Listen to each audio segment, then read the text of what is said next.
Good morning. This is the Innovation Conversation. Hey, Tom, how you doing? Good morning, Kevin. I'm good. How about you? Great, great.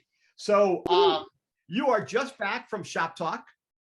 Yes. I was not there. So I'm basically, what happened? What was going on?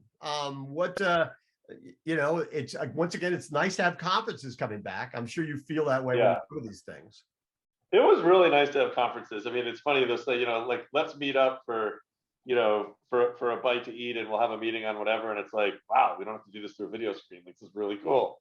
Yeah, it was good. It was big. So they said about 10,000 attendees. It felt like it. It was at Mandalay Bay, and they used a good chunk of all the convention space back there. Big exhibit floor. I can't even guess how many exhibitors there were, but well into the hundreds. If not 1,000 plus exhibitors, is a big floor. A few days of content.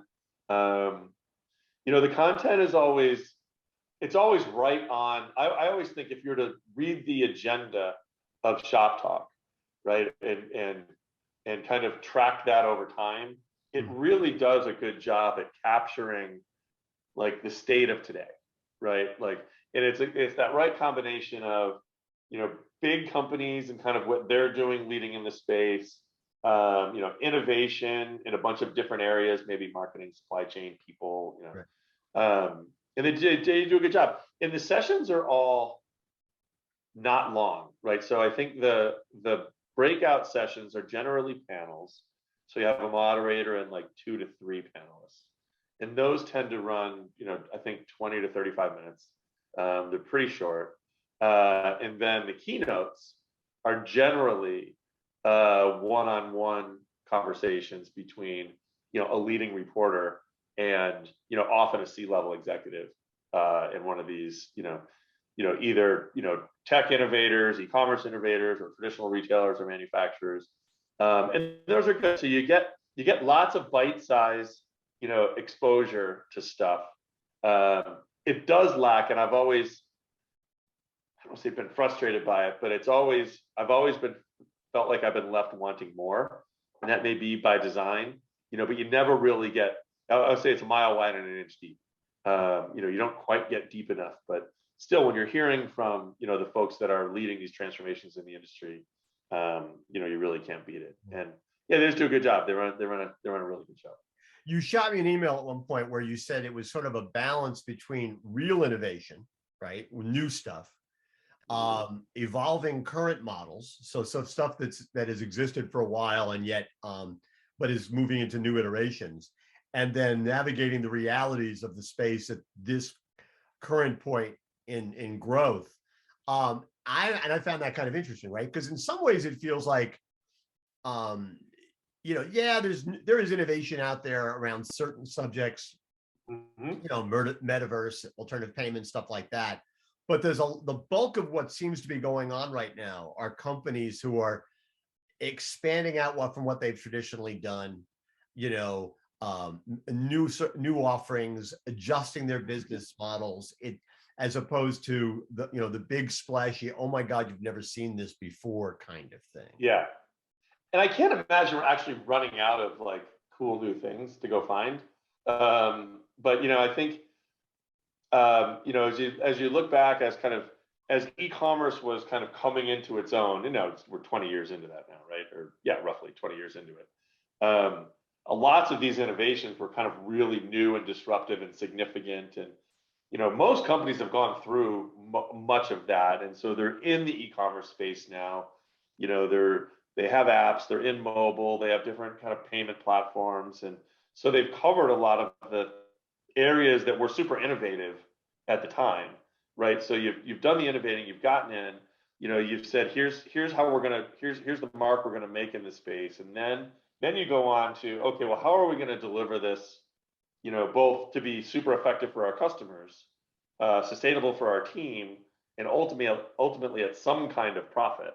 Right, so you go through this kind of further refinement of what your offering is going to be and configuring what your offering is going to be, and then it grows, right? And so now we're at this kind of phase where, we kind of know what companies are going to be, in e-commerce, right? Mhm. What their DTC looks like, what their partnerships look like, what their customer engagement looks like, be it, all the different digital touch points or store pickup or, local delivery or parcel delivery. So we kind of got all that stuff sorted out. Now it's about, okay, we're at, depending on your retail sector, you're anywhere from 8 to 25% e-commerce. And it's like, all right, now the reality of today is this is a big part of my business. It's not going to get smaller. Mhm. And, how do I really enable this thing to scale and sustain and deliver, my customers a great experience and my shareholders a good return? And just the nature of the stuff you go look to do just changes. You can't stop innovating, right? We always talk in the innovation conversation that you need to put a certain portion of your budget, toward experimentation and innovation. You absolutely have to keep doing that. But I just think there's a lot more kind of recognition of where we are in the overall evolution, and that's the stuff you got to focus on. Is there a sense of companies sort of saying out loud or whispering, okay, now's the time we got to start being profitable? In other words, we have to be profitable to a greater degree. Is there more of a I don't know, are there feet on the ground Yeah. as opposed to sort of their heads rubbing the ceiling kind of thing? Well, that's a great question. I think traditional operators, right? So if you're a retailer that's introduced e-commerce, you've always, it's generally been small enough that e-commerce could be unprofitable and you could kind of get away with it, right? Then e-commerce becomes big enough that you can't get away with it, so you have to at least be far less unprofitable. Right. But now it's getting to the size, if you're a big retailer, where e-commerce kind of has to stand on its own, or it's too dilutive to your overall Right. earnings. So from a traditional retailer standpoint, I don't think that they've ever been willing to not be profitable, at least in total. I mean more though with the The innovative model. or the technology providers, whether it's Yeah. hardware or software. Yeah. Do they recognize when they come to the table now that when the question gets asked is when does it start being profitable? Yeah. Eventually is no longer a good enough answer. No, it's not. And that's super cyclical, right? There's a lot of things that drive that, but it's largely based on, the overall economic outlook, availability of capital, right, and the cost of acquiring that capital. And as we've got, as we look at what's happening in markets now, as we look at what's happening, overall with inflation in the economy, as we look at what's happened to public company multiples, right? Those have all, and these are profitable public companies. Those are often all coming down now. So the direction generally that you're hearing is make sure you have plenty of cash on your balance sheet to withstand, this time period that we're going through now. Right. And get profitable more quickly. Don't burn as much cash along the way. Cash is relatively finite, or at least more costly in the near term. And you want to be able to keep that dry powder on your balance sheet as long as you can. And then ultimately, when it comes time to go public or to sell, there is a real premium now in profitability. And so, yeah, I think that we'll end up back in another phase where you can have losses, and there's a little bit more kind of leaning into velocity, kind of over profitability. But we're not there now. Speaking of companies that are, excuse me, sort of adjusting their business models, one of the presentations you saw was by the new CEO of Instacart, who was sort of laying out their new approach and new platform, which, as you sort of explained it to me in an email, is sort of like, okay, well, this seemed to you and people like you and me who have been skeptical about Instacart all along, it seems much more sort of balanced and retailer friendly, right? Yeah, I mean, I absolutely. There's a lot of press around this and around their new positioning, and they want to be, they want a larger part of their value proposition to retailers to be around the technology stack. Right. So we're going to give you a great e-commerce technology stack, all the capabilities you need to engage and market to your customers, all the capabilities you need to advertise, get that advertising revenue, into your profit equation, and be able to provide that set of technologies along with their set of services, right? So, their pick, pack, and fulfillment services, and to be able to kind of offer all of that in support of retailers growing e-commerce businesses. So, I think it's definitely a lot less of a, without what has been their traditional ownership of the customer data. well, in those cases, yes, the Right. retailer owns the customer. Yeah, we're going to provide you the capabilities. It's your customer. Obviously, the marketplace is still a massive part of their business. A customer of Instacart going to Instacart and ordering from one of the Instacart partner retailers is a huge part of that. And I imagine that will remain a pretty big part of their equation for a while to come. But this part of the strategy absolutely opens them up to a different level of partnering. And it ultimately allows them to have a different profile of a company as they look to go public, right? They're not as much of a, retail disruptor / service provider. There's a little bit more of, I'm a platform, and I'm a technology and a SaaS provider, which ultimately provides, a lot better multiples, a lot better profitability, and a lot better multiples than the more traditional business. And if they wanted to migrate what has been their traditional business model, they wanted to migrate those retail customers to this new platform, this new relationship, while they might be giving up something in terms of their ability to own the customer now. First of all, they've got a highly targeted audience. I mean, they are preaching to the choir because they're already doing business with these retailers, and they're doing it in such a way that actually might be better for the Instacart model long term. Yeah, it could be. It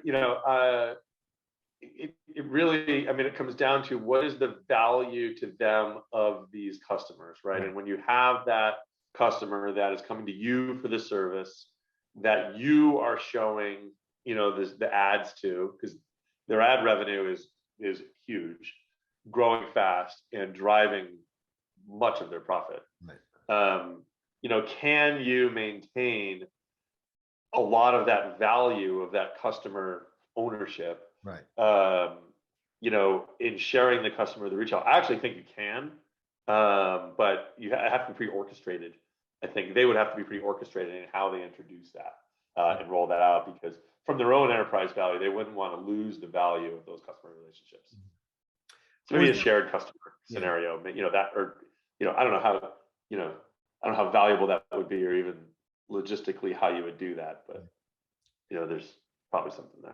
Everybody and their brothers seems to be talking about going to 15-minute delivery. I remain skeptical just because I still. We're going to go up to 12-minute delivery. Well, that's got that somebody. I was going to say, I remain skeptical because I understand to some degree the laws of physics, and more importantly, the laws of traffic.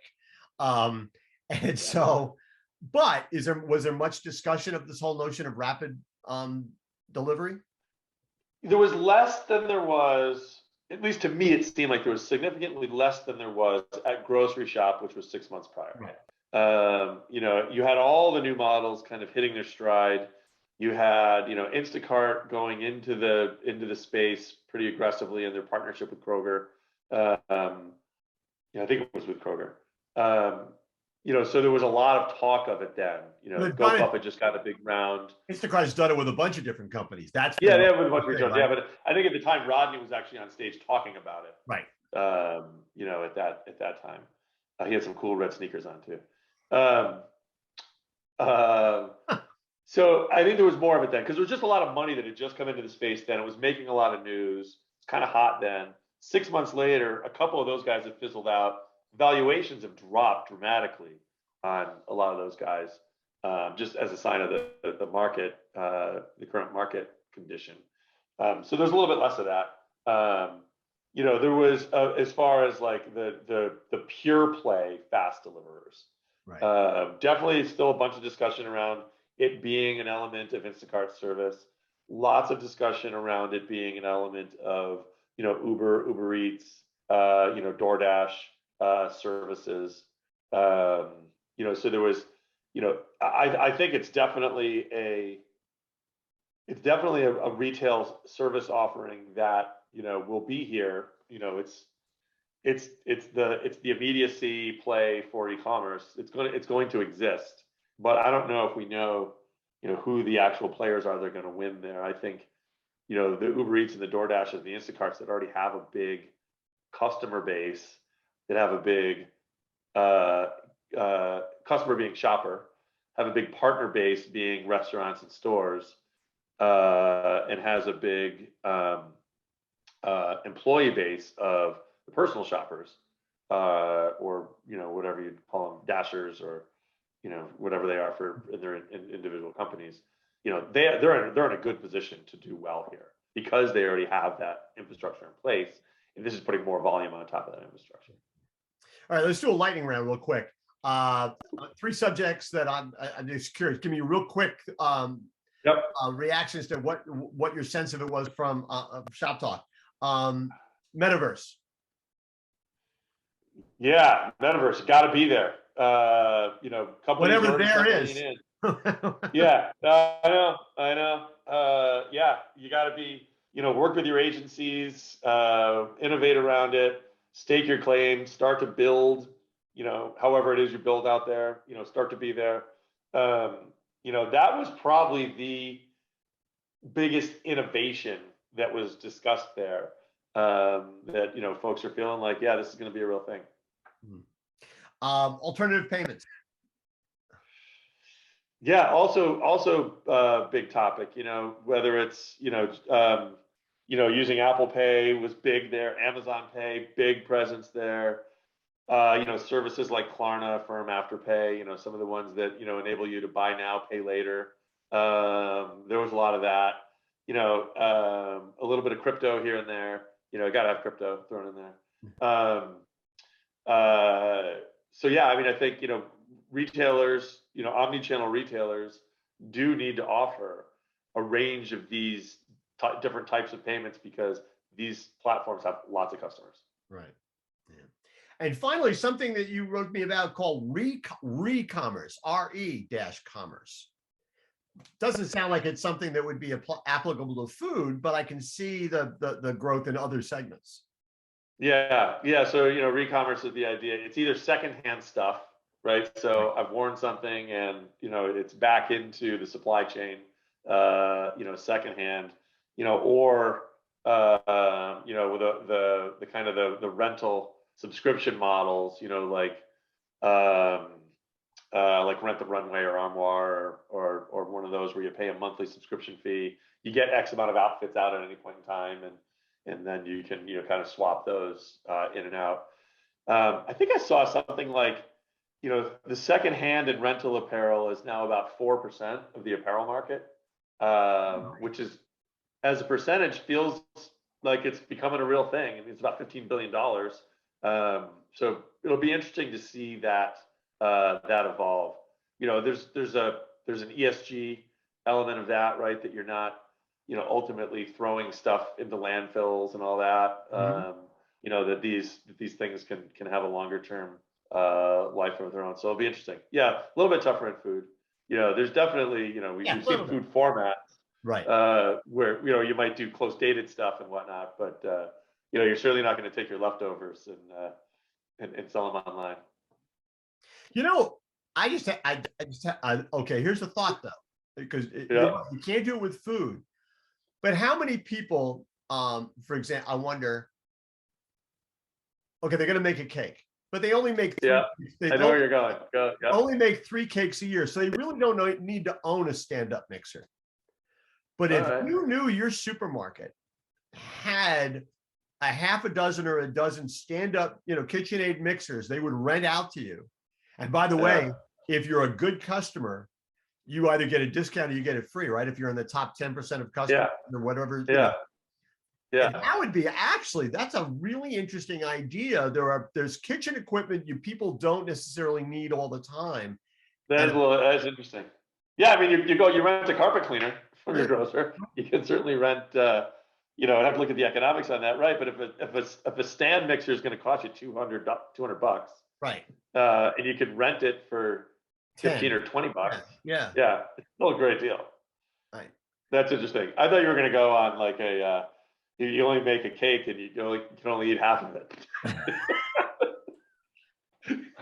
You have a bake sale. I'm gonna be sorry I came up with that idea about the stand mixer, though. You and I'm gonna be sorry I said it here. You and I could have started a little business. Well, this isn't going to air until tomorrow. That's true. So I can cut it out. No, or you can go out today and get a patent. Rentamixer.com. I love it. There you go. All right. Okay. Well, thank you. I'm glad one of us went to ShopTalk. Yeah, I'm very glad I did. I would recommend it to anyone. The shows are really good. They're good. They like I said, they really cover good ground. They're spot on the state of today. Generally inspiring for what can be tomorrow, and definitely worth sending some folks on your team. Sounds good. Hey, listen, I'll see you in 2 weeks. Take care. Thanks, Kevin. You too. Go Mets.